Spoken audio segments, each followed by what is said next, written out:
The topic, if there is such a thing, for today is choosing your own greatness, or being a no-limit person, taking charge of your own life.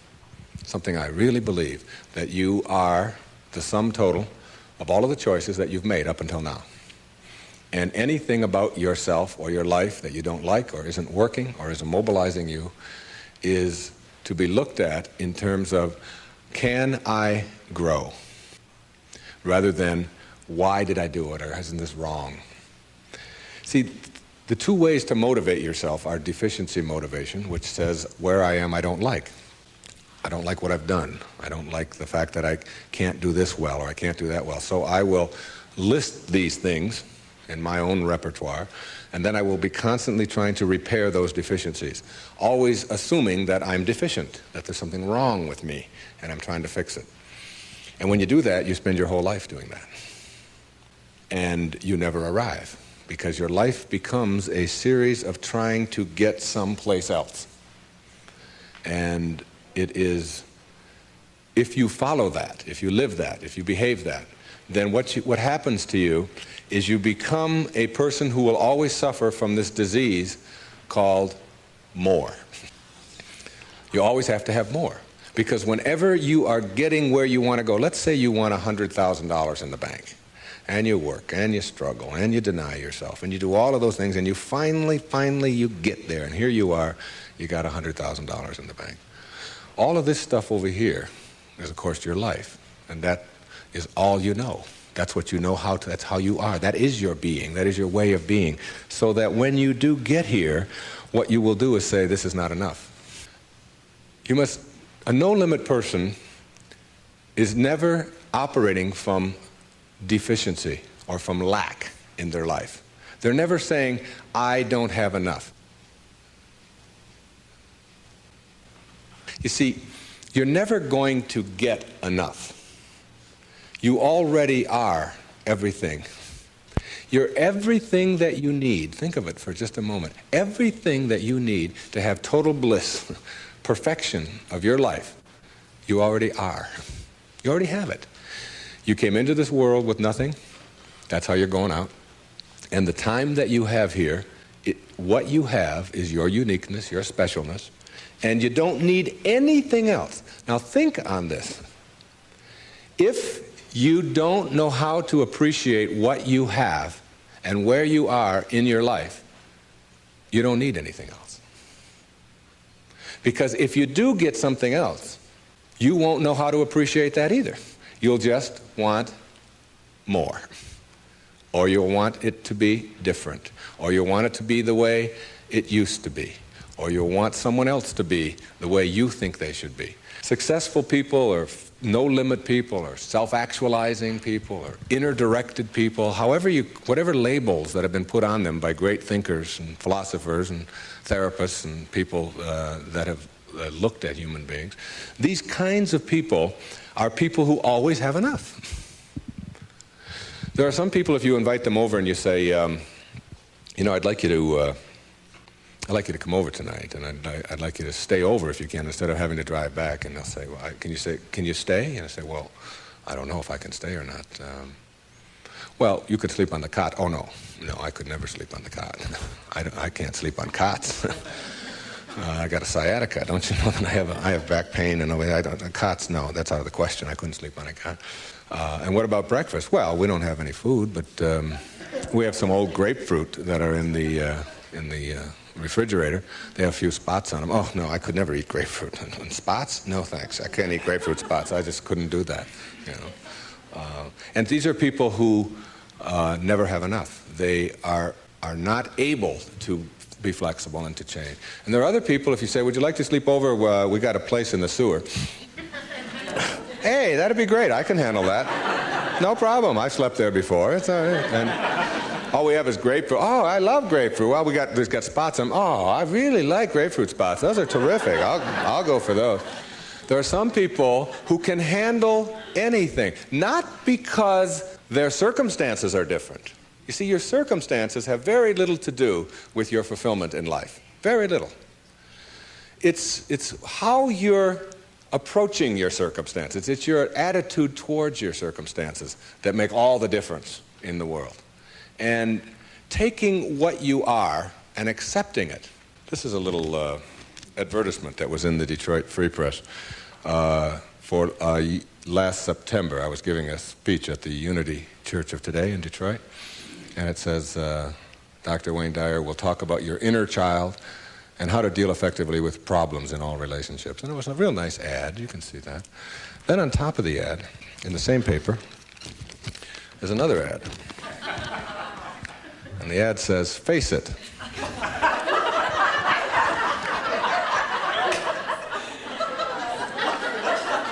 Right on top of my ad, there's no hiding from hair loss. And they got a picture of a guy with a box over his head. And they have a before and after guy there. And the after guy looks like he's just found fulfillment. And it says, you can't run and you can't hide. Hair loss is a problem, and unless you take action, it will continue. Now, we've got to look at this in terms of what I can do with this and how I can handle this. See, my daughter helped me with being bald a long time ago. She said, Dad, you're not really bald. Don't think of yourself that way. She said, you're just about this much taller than your hair. That's all. Just sort of a nice way to look at it, too. I just sort of outgrew my hair. I sort of transcended my hair, if you will. All right? No limit people are human beings who take what they are and accept it, and don't tell themselves that somehow they're deficient because of anything about themselves. This is a very crucial concept for me and for virtually all of us. It's this idea of taking your life in your own hands and being the kind of person that you choose to be, and understanding that everything that comes your way is an opportunity, is a blessing. And it wasn't until I learned how to celebrate virtually everything that came my way that I was able to transcend it. You see, everything that was given to us by God, whatever that is perfect. No one can deny the mountains are perfect, and the rivers are perfect, and the birds are perfect, and the hippopotamuses are perfect, and so on. This is just what was given to us. Everything else that you have on our planet, that we have on our planet, comes about as a result of thinking. Thinking. Thought makes it so. All right? This microphone comes about as a result of thinking.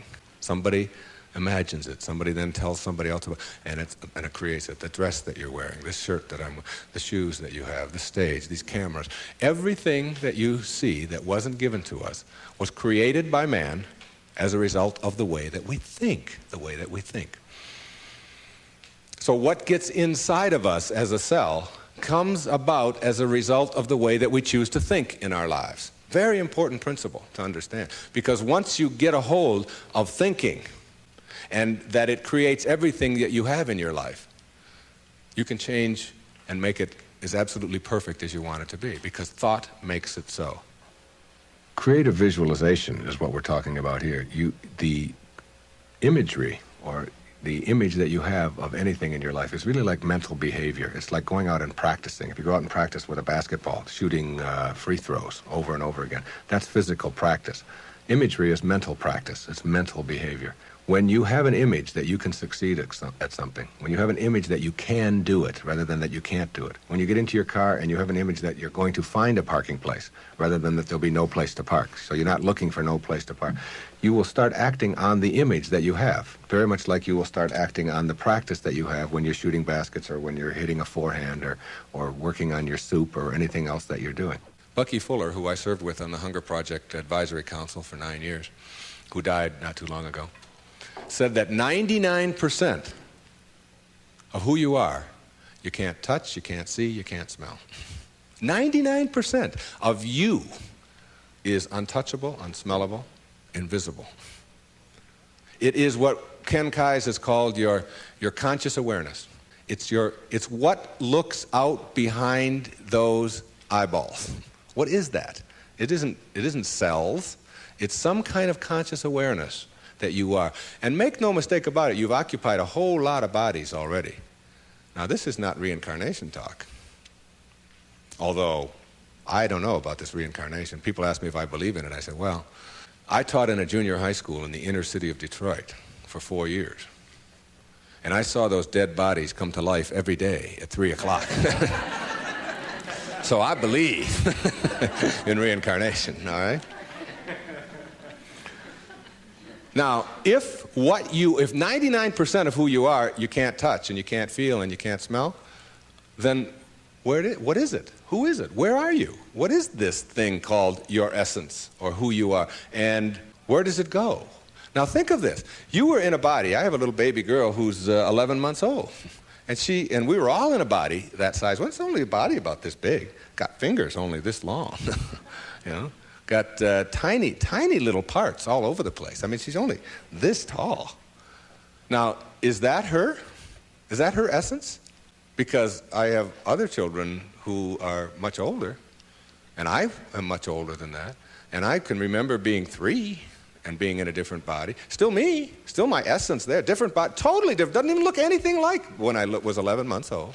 And then I was 13 and had a funny body at 13, but still my essence was there in a whole new body. Hairs growing all over the place that I didn't understand, all kinds of things happening to it, you know. Then hairs falling out of it later on, you know. Looking at those hairs that fall out and say, what held it in yesterday? You know, I don't know. I don't even understand that, okay? And so it's like who I am has been in many, many bodies already, all right? And that essence, you see, everything on our planet that is alive can never die. It can never die. Life doesn't die. It just transforms. It just moves on to new places and new ways of being, new ways of being. And the way of being that is the most transcendent of all is this way that comes from seeing yourself as love and only having that to give away. Only having that to give away. Let's say I were to stand up here in front of you and just visualize for a moment that I have an orange. And I take this orange and I squeeze it as hard as I can squeeze it, okay? What's going to come out? Juice. What kind of juice? Orange juice. Apple juice, any chance? Once in a while? Come on, now and then. A little mango juice come out of an orange once in a while? No mistakes, right? Never, no matter what. Next question. Everybody passes. These are easy, okay? Why, when you squeeze an orange, as hard as you can squeeze it, does orange juice come out? Because that's, not because it's an orange, because that's what's inside, isn't it? On our planet, when you squeeze something, what comes out of it is what's inside. Not too difficult, all right? Does it matter if your mother squeezes the orange? Does it matter what instrument she uses? Does it matter if you just had your period and then you squeeze an orange? Does it matter if your boss squeezes it? How about if your kids do it? Your kids squeeze an orange. Does it matter? Does it matter what time of day? Suppose they do it at noon, all right? How about at 4 in the morning? Does that matter? Whenever you squeeze an orange, the only thing you get out is what's inside, right? No arguments. Same thing works for you. Same principle works for you. It's a principle of the universe, all right? Someone squeezes you. That is, someone puts pressure on you. Someone says things about you that you don't like. Someone puts attention on you, whatever. Your boss says something to you that you don't like. And out of you comes anger. And out of you comes hatred. And out of you comes fear. Or out of you comes stress. Or out of you comes tension. Why? Is it because of your boss and the way they squeeze you? Never. Is it because of your mother? I mean, she really can be a pain sometimes, right? Is it because of your children? No. What comes out of you always when someone squeezes you is what's inside. This is the vital principle of being a no-limit person. It's so crucial to get this and understand that. that if you have any hatred in your heart for anyone in this world, or any anger, or any fear, or any of those things, it has nothing to do with the rest of the world. It only has to do with what you put inside. Now, how does what gets inside of you get there? That's the key. How does it get there? As you think. Only as you think. You see, there's no anger in the world. There's no stress in the world. There's no tension. It's perfect. We've already established. It's a perfect place. It works just fine. It's all flowing the way it's supposed to flow. The evidence for it is, it is. That's all the evidence you need. Just look around you. Everything out there is a miracle. Everything, including you. There are no mistakes. It's all perfect. And everything that happens to you in your life, whether it's a trauma, whether it's a disease, whether it's somebody treating you in a certain way, there's a lesson in all of it. No limit people understand the lesson in life, and therefore celebrate the lessons. It's true. And when you get to that point in your life where you're not cursing the things that come your way and blaming the things that come your way, and particularly blaming it on somebody else, and you hear it all the time. She hurt my feelings. How's that possible? How can anybody hurt your feelings? Your feelings come from your thoughts. No one can hurt your feelings without your consent. No one can make a fool of you without your consent. No one can embarrass you without your consent. These are choices that you have that come from the way that you think. Someone calls you a name. Hey, stupid. And you turn around. I didn't even tell anybody I was coming. How did they know that, all right? And then you blame the person who called you a name, instead of saying, that's just their opinion. That's just where they are. That's where they are on the path. And it's okay. All of you are in relationships, right? Everybody has a relationship of some kind or another. In your relationship, you have any problems? Any of you have a relationship and you don't have any problems? I'd like you to take this microphone. I want to sit down and listen to you. Everybody in a relationship has problems, don't they? Right? Now, when you say, I'm in a relationship, I got problems. Therefore, there's something wrong. Something's really wrong, all right? Now, if you're in a relationship and you have problems and something is wrong, you got to call in a consultant, right? You got to call in somebody to help you with the problems. You don't want the problems to go on. Who are you going to call in? You only got yourself. That's all you got. You might get a therapist once in a while, but they got worse problems than you do. The only consultant who can help you with your problems is you. And who is that consultant that you're calling in? We've already established that there's something wrong with that person, right? Something wrong.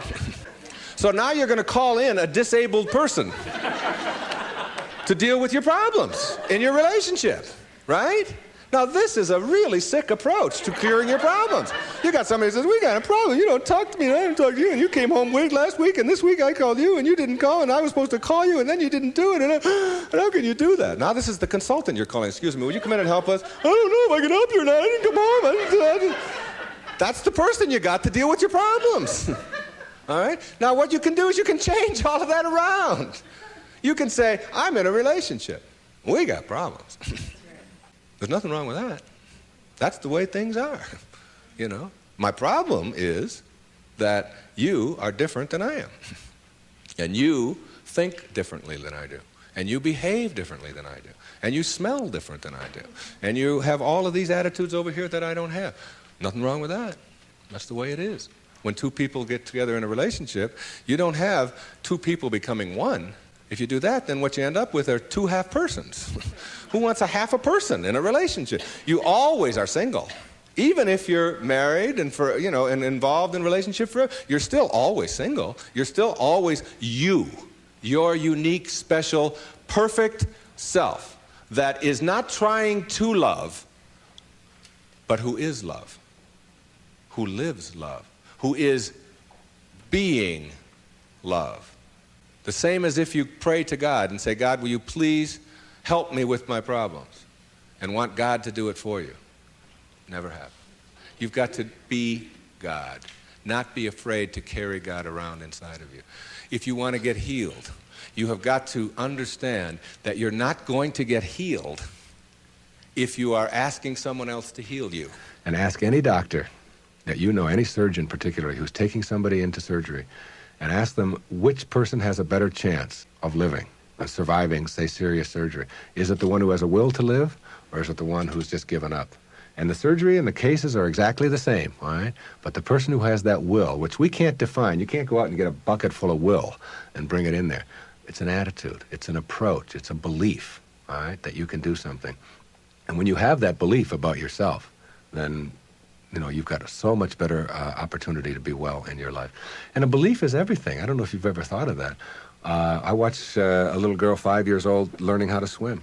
And she's holding on to the edge of the pool, and she wants to get over here to the steps. And it's just 5 feet or 6 feet, and she'll let go, and then she'll hold on again. And she'll let go, and she'll hold on again. And finally there comes a time when she lets go and goes for it. Okay, you've seen this with your children, and what you ask yourself is, in the moment before that when she was holding on, and then look at the moment afterwards, does she have any different skills? What's changed? Yeah, the skills she didn't have any new skills. She didn't learn any skills in that second. What she has is a belief that she can do it. And when you believe it, when you really just believe that you can do it, that's what allows you to swim. And when you think about it now, do you know how to swim? Yeah, so when you dive into the water, you don't think about that. You just know when you dive into the water, you can swim. You don't have any necessary swimming skills or anything like that. Or when you get on a bicycle, you get on, you know that you're going to, unless you believe you can't, because you've never gone out there and tried it and worked on it and done it. Told a story of a patient of yours who had that very problem, who said she didn't know how to ride a bicycle. Yeah, Gail, who came to me many years ago. And you know why she said she couldn't ride a bicycle? Because her mother wouldn't let her get on one. Cop out. Yeah, absolutely. And she had these beautiful big white teeth, and her mother had always told her you could fall and break your teeth, and I wouldn't want that to happen to you. So here she was now in her 30s, and telling me that she couldn't ride a bike, and she was in therapy. And I said to her, okay, let's go. She said, go? Where are we going? I said, well, I've got a bicycle downstairs, and I'm going to show you how to ride a bike. I'm going to have you teach yourself how to do this. And she said, look, I didn't come here to pay you the kind of money that I'm paying you to have you teach me how to ride a bicycle. I came here to find out why I can't. I said, oh, well, you're going to need another 30 seconds of therapy, easy, okay? The reason you can't is because you never got yourself on a bicycle. And until you do, you never will know how, and you just believe that you can't. Oh, that's the end of that. There's no more to talk about that. Now, what we have to do is get you to get out there, and we went downstairs, and it was a woman's bike, and I've helped a lot of people to teach themselves how to ride a bike.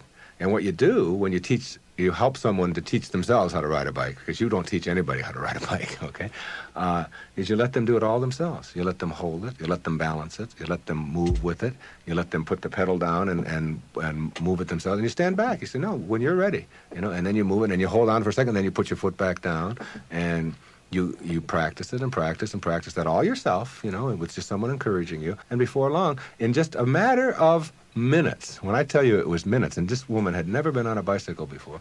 She rode like 2 blocks on a bicycle. She couldn't believe that she now had a belief. Being, to me, means seeing the greatness and the uniqueness in you and never letting anybody else convince you to the contrary. When people ask me, come on, you're always talking about being up and you're always positive and so on, you mean to tell me that you're always that way? I say, yeah, I really am. And it isn't because I'm out there doing something in an artificial way. It's an authentic response to my having gotten the junk out of me. And the junk is the way that I used to think, the way that I used to think. Think for a moment, if you can visualize right here, a clock, a big clock. And the hands on the clock go from 1 to 12. The clock starts right out here with the minute hand, and it goes over towards the 3, the hour hand, minute hand. And that's the time in your life when you are moving away from yourself, from your true self. That's the time when you are trying to put other people down, trying to prove that you're bigger and better than somebody else, trying to make yourself right all the time, as opposed to being with somebody else. It's like you're moving away, and a lot of people spend a lot of time moving away from their true self, because your true self is this little child, is this beautiful little child inside of you that has only love and acceptance for everything in the world. and no dis-ease, no absence of ease. You move away towards the 3, and then you move down here this way, and you're still moving away from yourself until you hit the 6. The 6 is the point in your life, symbolically, metaphorically here, when you are the furthest away from yourself that you can be. It's the low point in your life.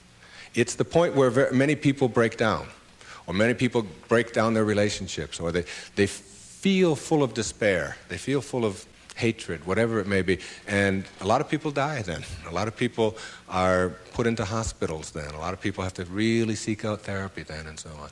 And when you're at that 6. There's another part of the clock that goes from 6 to 12 that I think of as living in the light.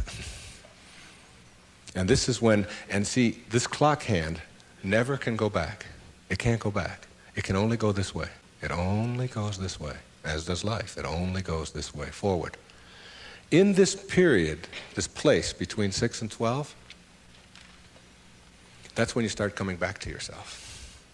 That's what enlightenment is. That's the pathway to enlightenment.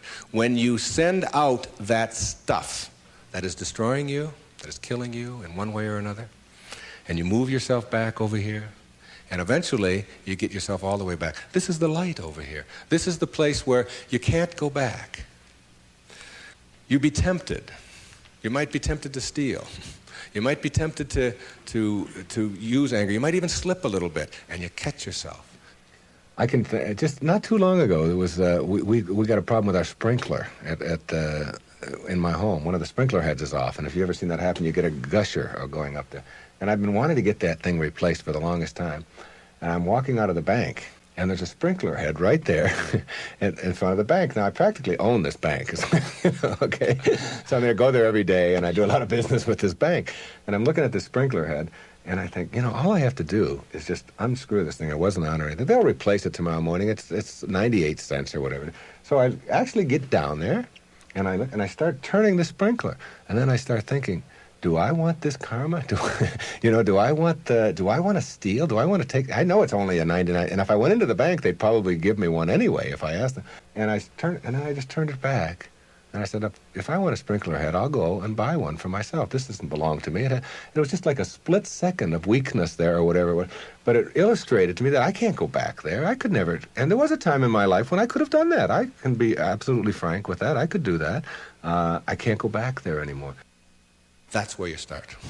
That's the place to start. Because when you get all of that out, when that's all gone, and I mean gone, and it only comes about as a result of the way that you think, so it's just changing around your approach to life, the way that you think in life. When that starts to go away, what you've become filled up with is what your natural self is, which is this loving, accepting, not fighting the universe, but instead living in it and going with the flow and all of the kinds of cliches that you've heard 1,000 times.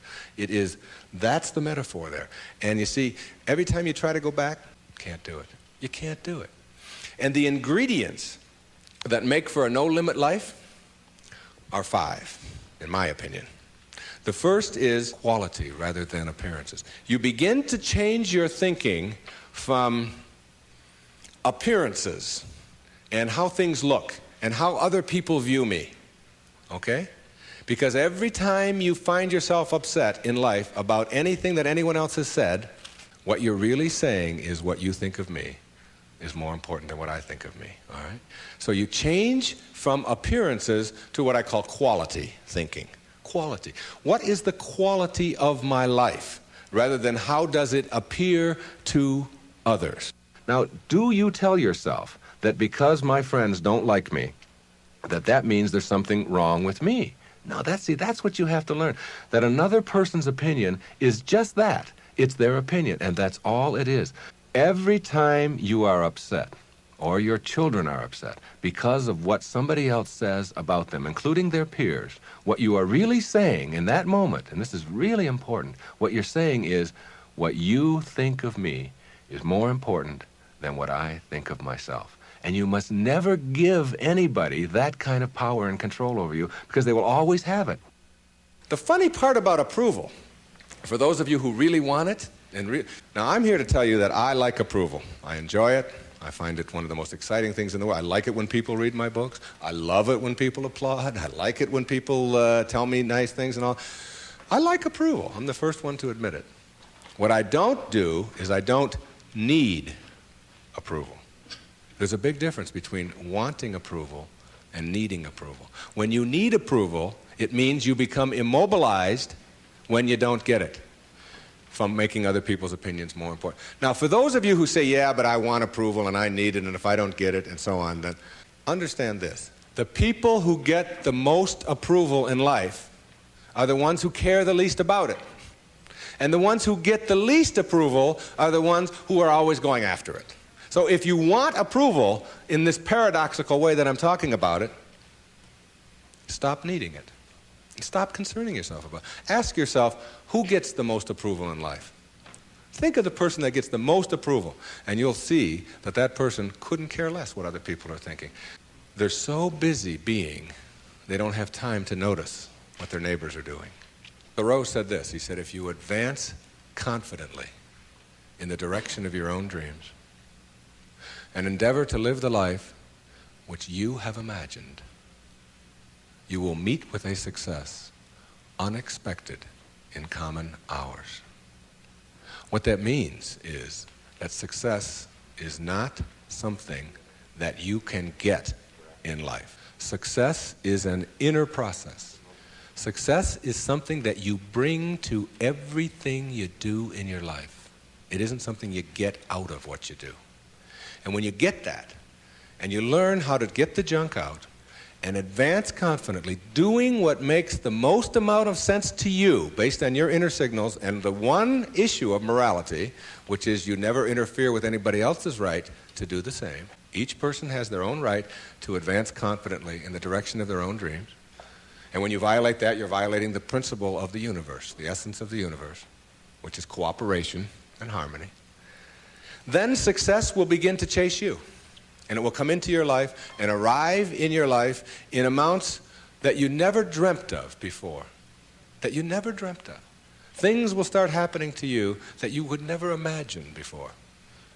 I'm working on a book right now that's going to be called You'll See It When You Believe It. And when you start believing in some of these principles, you'll start seeing things that you were blind to for so long. When you were back here in the 2 and the 3 and the 4 and the 5, when you were moving away from yourself, as long as you're moving back towards your universal essence, your harmony with yourself, your cooperation with the rest, things will start happening in ways that you never dreamt of. Jung called it synchronicity. And it's a term that we use to explain how unexplainable coincidences sort of happen in our life. And how come these things happen? I'm going to share a couple of those with you before we leave. The quality versus appearance in your life means that you get that inner candle flame working in a way that gives you quality, independent of what other people think of you. Maslow, in defining self-actualizing, no-limit people, said they are independent of the good opinion of other people. Of the good opinion of other people. Independent of it.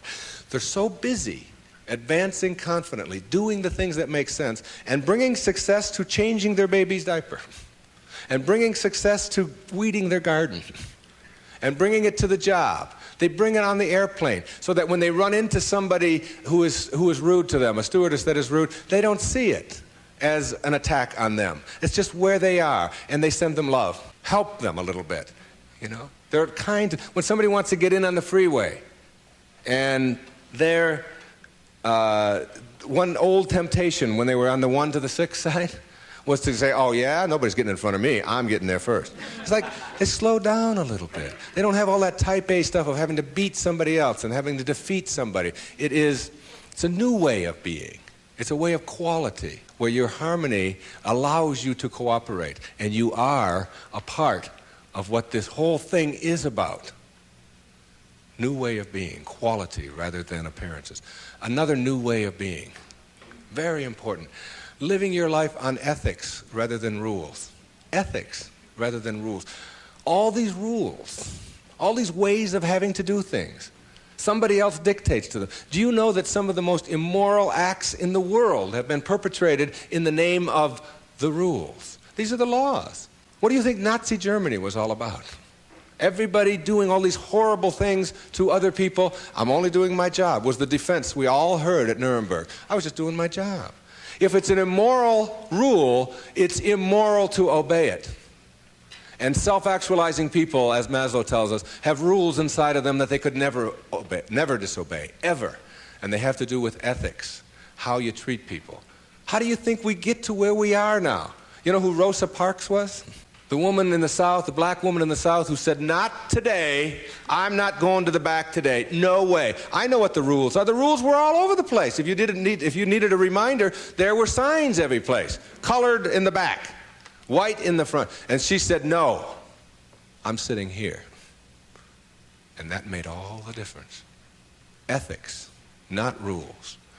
When your children start disobeying rules that need to be disobeyed, don't be surprised. When I was in the service, they had a policy on Guam, where I was stationed, which would not allow the Guamanian civilians to shop in the PXs and the Navy exchanges. But they did allow all other civilians to shop in the Navy exchanges and PXs. But if you were Guamanian, that is, if your skin was dark and your eyes were shaped a little different, then you couldn't.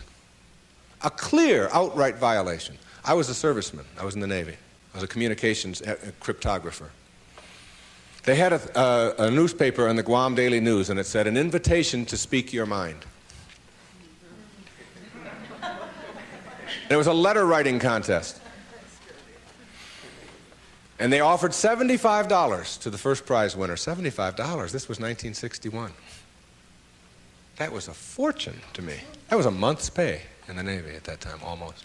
So I entered the contest, and I knew I would win it. I had already written a novel at that time. A whole novel I had written while I was on Guam. I knew it wasn't going to be a contest.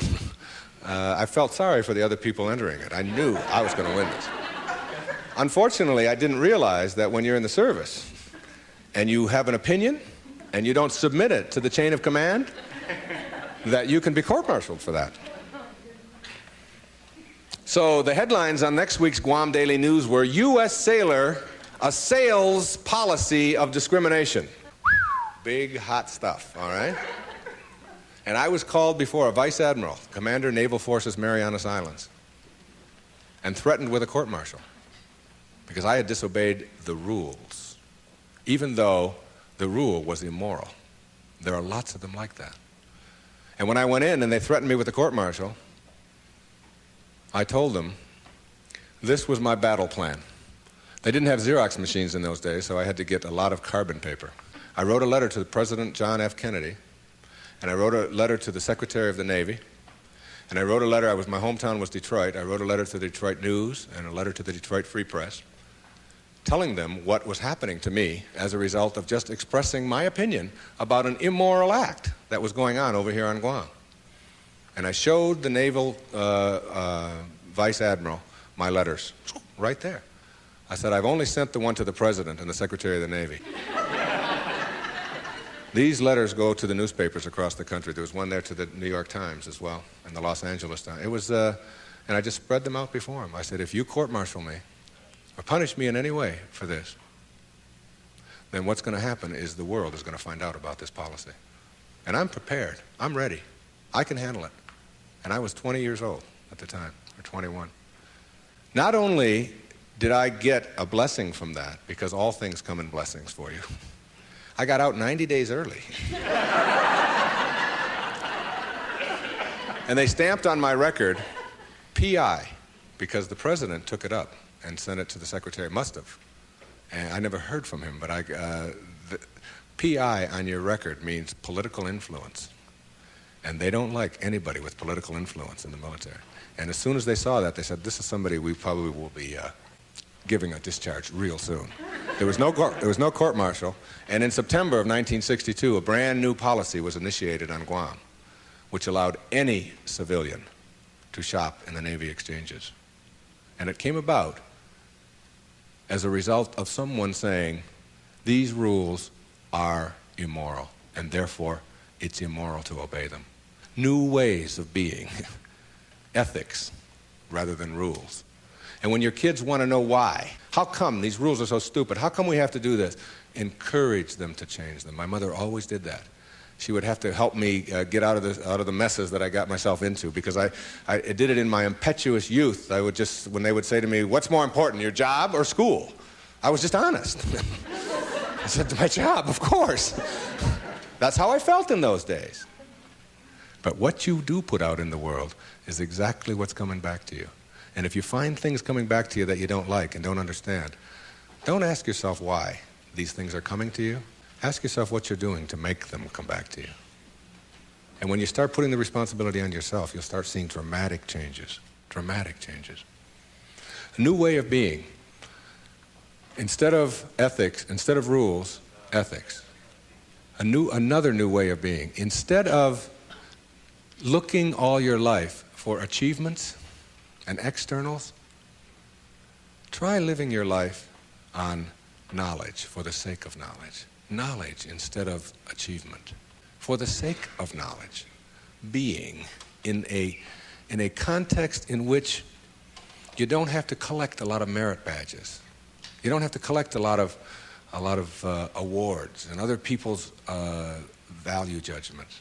That you go to school or you go out into the world or you read or whatever it is you do because it makes sense to you, not because of what somebody else is going to put on a transcript or where you're going to appear in a class list.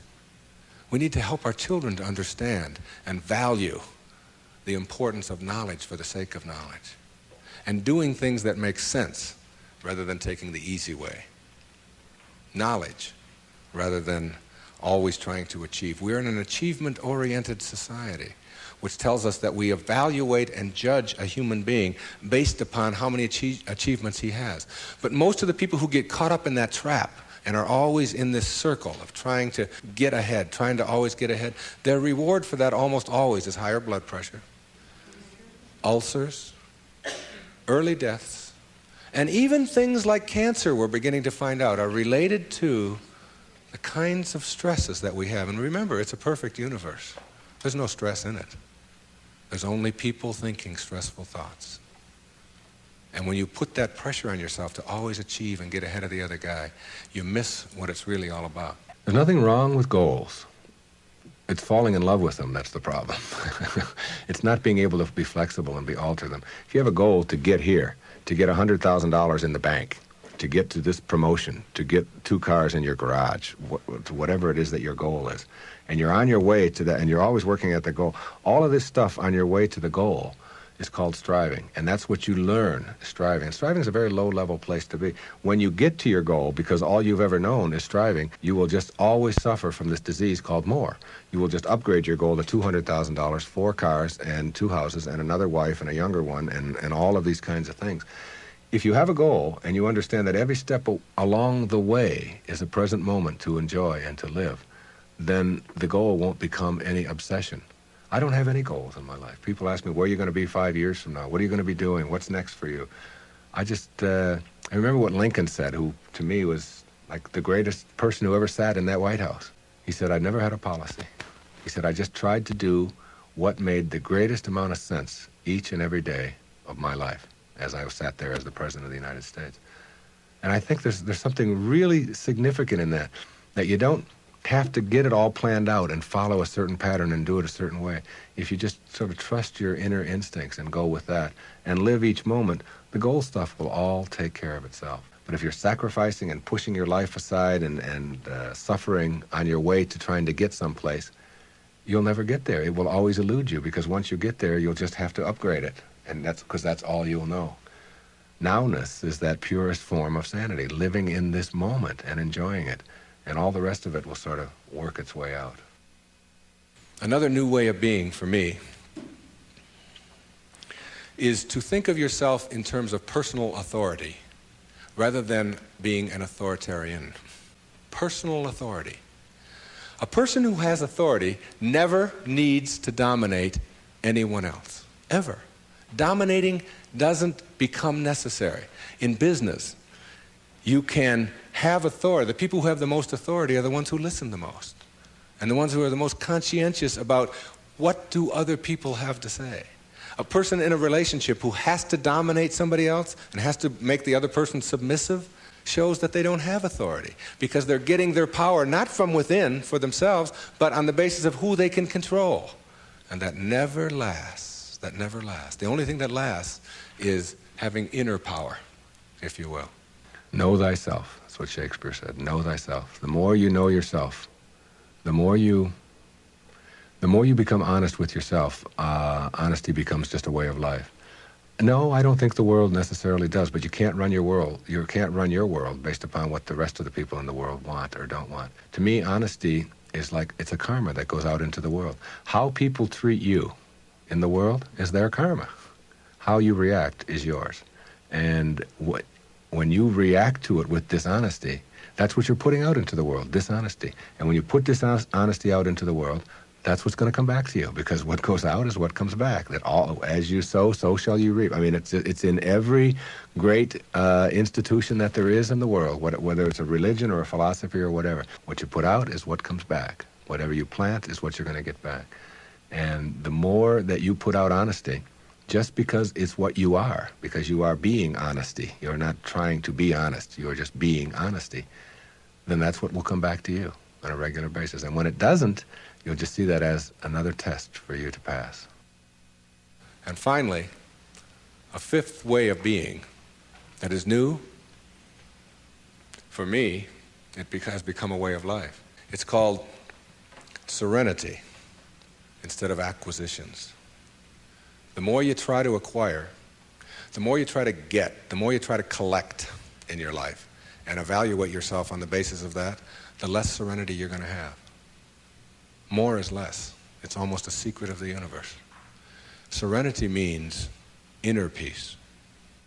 It means that you can find joy in every moment that you have in your life instead of always looking for it. It means that while you are driving along the countryside, and seeing, instead of saying, "Oh, I'm on my way to this point," that you can open your eyes and see it with new eyes. See the rolling mountains, see the grass, see the deer, see the sky. You can just stop wherever you are in this second, wherever you are, and just look around you, and you can begin to appreciate just your surroundings and your environment. Then you can begin to appreciate the people that are in your life, and even the ones that are negative and you're having the most difficulty with. You can practice a new way of being with them, which is sending them love, sending them flowers, send them books, send them a tape, send them something, and just see what kind of reaction that you get. Super emotional health is just an attitude. An attitude is everything. I want to summarize these new ways of being and give you the most important ingredient on the path as we leave.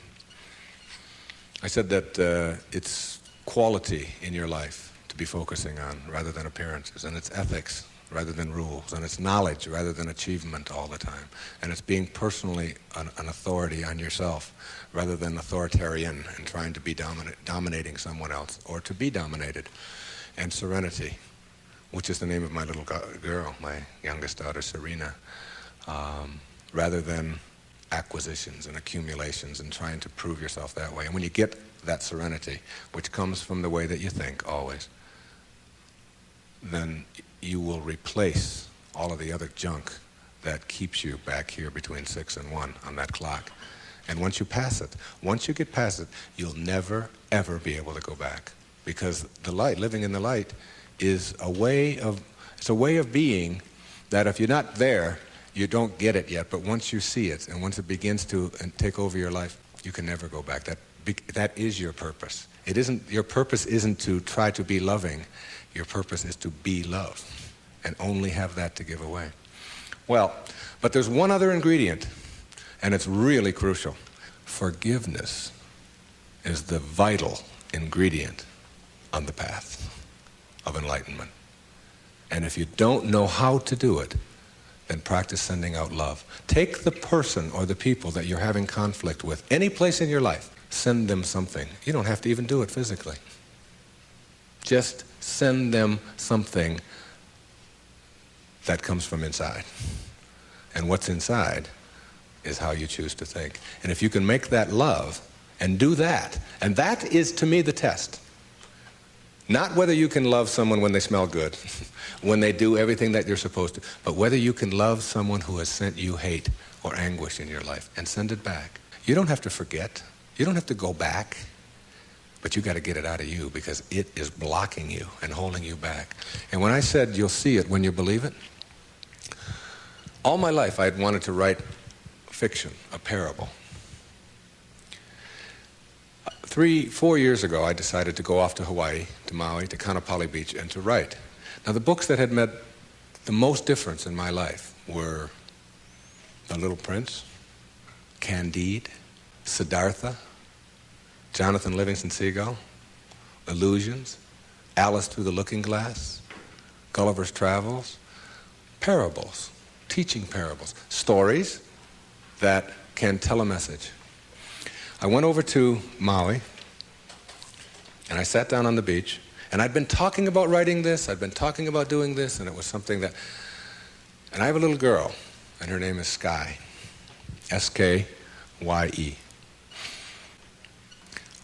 I decided to reverse the letters in her name, E-Y-K-S, and put an I in there, which symbolizes the self, Icus. And I just created this parable of a woman whose name is Icus, who lives on another planet. The planet is Uranus. And it's a duplicate mirror image of Earth, only Icus can only see things as they are, not as we would like them to be. And therefore people are neurotic on Uranus because they have to be. She gives the anxiety attack report, if you will, because anxiety really does attack over there, and tells about anxiety coming in on the weekends and so on. Well, my visitor in my parable goes to Uranus, meets Icus. She cannot understand, as he describes Earth, why people would be neurotic by choice on Earth. Why would anybody be unhappy or depressed or miserable when anxiety doesn't attack, and when elevators really don't scare you, and when if you want a complex on Uranus, if you want to give a complex to your wife, you go to the store and buy one. And she says, what happened? Well, my husband gave me a complex, and it's true. Whereas on Earth, if you have a complex, it's because you've chosen to have one. She can't figure it out, okay? So she comes here, observes our people, and begins to see the secrets of the universe, and gives us these secrets, talks to the top leaders in our field. And that was my parable, and I wrote it, and she gives all of these wonderful secrets, some of which I've been talking about here today. But what I want to tell you is that my wife gave me a license plate, and the license plate says Icus, okay? It's a vanity plate. And I was pumping gas on Federal Highway in Fort Lauderdale, Florida, and a little man from Greece came up to me, and he said, what means this Ephies? Which is how you say that in Greek. And I said, well, that's just a word. It's my daughter's name spelled backwards. It's a parable that I wrote. He said, no. He said, in Greek, that's a word. I said, what could that word be? He said, it means best wishes for all. You'll see it when you believe it. The great, big erroneous zone, the cosmic erroneous zone. If you get this one, you'll have it and understand it all. There is no way to happiness. Happiness is the way. God bless you, and thank you for being here.